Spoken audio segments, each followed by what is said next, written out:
საქართველოს უახლეს ისტორიაში ერთ-ერთი ყველაზე მძიმე ტრაგედიიდან 2008 წლის აგვისტოს ომიდან 18 წელი გავიდა. აგვისტოს ომში დაღუპულ გმირთა ხსოვნას მუხათგვერდის ძმათა სასაფლაოზე პატივი მიაგეს საქართველოს პრეზიდენტმა მიხეილ ყაველაშვილმა, პრემიერ-მინისტრმა ირაკლი კობახიძემ, პარლამენტის თავმჯდომარემ შალვა პაპუაშვილმა, დედაქალაქის მერმა, ხელისუფლების სხვა წარმომადგენლებმა და საზოგადოების წევრებმა. დღეს ჩვენ პატივს მივაგებთ საქართველოს გმირებს, რომლებმაც ზუსტად 18 წლის წინ ყველაზე ძვირფასი სიცოცხლე შესწირეს ჩვენი სამშობლოს თავისუფლებას და დამოუკიდებლობას.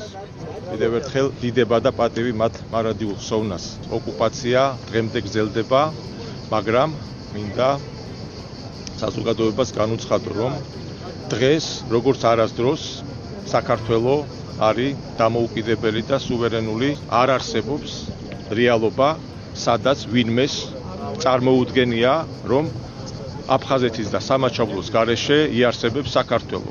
ამ აზრის შეგუება გამორიცხულია ყველამ მსოფლიოში, უნდა გაიაზროს ეს, რომ საქართველოს არც ერთი მოქალაქე არასდროს არც ერთ ეტაპზე არ დაუშვებს იმას, რომ ეს ტერიტორიები იყოს საქართველოს გარეშე. 18 წელი გავიდა აგვისტოს ომის შემდეგ, თუმცა დღესაც ყველას გვახსოვს, მათ შორის ემოციურად ის უმძიმესი დღეები და რა თქმა უნდა ჩვენი ვალია პატივი მივაგოთ აგვისტოს ომში დაღუპული გმირების ხსოვნას.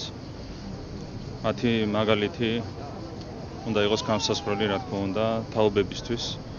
მათი პატრიოტიზმი იყოს სამაგალითო, არის სამაგალითო და რა თქმა უნდა ჩვენ გვეკისრება ვალი ამ გმირების წინაშე ყველაფერი გავაკეთოთ მშვიდობიანი გზით საქართველოს ტერიტორიული მთლიანობის აღსადგენად, მათი ოცნების სასახდენად.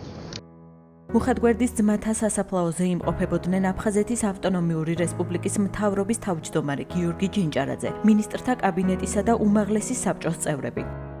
2008 წლის რუსეთ-საქართველოს ომი უახლესი საქართველოს ისტორიაში ერთ-ერთი ტრაგიკული მოვლენა იყო. ჩვენ დღეს პატივს მივაგებთ ჩვენ გმირებს, მშვიდობიან მოსახლეობას, ვინ ჩვენი ქვეყნის გამო, ჩვენი მომავლის გამო თავი გაწირეს და დღეს კიდევ უფრო მეტად განსაკუთრებულად მნიშვნელოვანია ეროვნული ერთობა, მშვიდობიანი პოლიტიკა და ჩვენ გვჯერა გვწამს, რომ თანმიმდევრული პრაგმატული პოლიტიკით კიდევ უფრო მეტად გავაძლიეროთ საერთაშორისო სამართალზე დაფუძნებული პოლიტიკის განხორციელება, რომ მივაღწიოთ ქვეყნის დეოკუპაციას, გაერთიანებას და ჩვენ გვჯერა და გვწამს, რომ ეს აუცილებლად იქნება მიღწეული. კიდევ ერთხელ პატივს მივაგებთ გმირებს, დიდება მათ ხსოვნას. 8 აგვისტო არის ერთ-ერთი სხვადასხვა განცდის მატარებელი დღე, იმიტომ რომ ეს ამოვედით და პატივი მივაგებთ იმ გმირებს, ვინც კიდევ ერთხელ ჩვენ ქვეყანას სახე, ღირსება და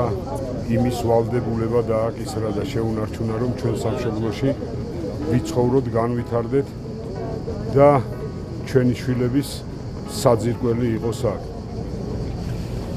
საკმაოდ მძიმე თარიღია, იმიტომ რომ საკმაოდ მძიმე ბრძოლები იყო აღმატებულ მოწინააღმდეგესთან, მაგრამ ჩვენ უნდა გვახსოვდეს ყველას ერთად, რომ ნებისმიერი ომის შემდგომ დგება მშვიდობა.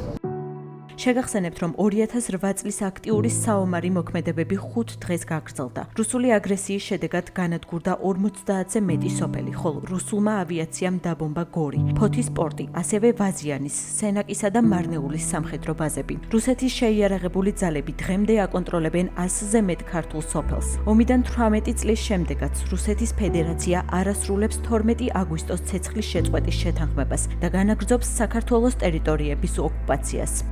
ძალიან მტკივნეულია მიუხედავად იმისა, 18 წელი კი გავიდა, მაგრამ როგორც თითქოს და გუშინ იყო, ერთი მხრივ მტკივნეულია, მეორე მხრივ ამაყივა, რომ გმირი ძმა მყავს, სამშობლოსაც თავდადებული არის და მადლობელიც ვარ, რომ ასე პატივს მიაგებს ყველა, ამაყიც ვარ და ჩემი ძმა გმირულად დაეცა თამარაშენში, ზუსტად 8 აგვისტოს გამთენიისას 2008-ში. ყოველ დღე მტკივა გული ჩემს ყობა სერგეაზე, ყოველ დღე. ეს იყო კაპიტანი, თავისი ბიჭები ყავდა. 8 საღამოს დარეკა და თქვა, ჩემს რომაშველიძეს თუ ვერ ვიპოვით, მე ცოცხალი არ მოვალ.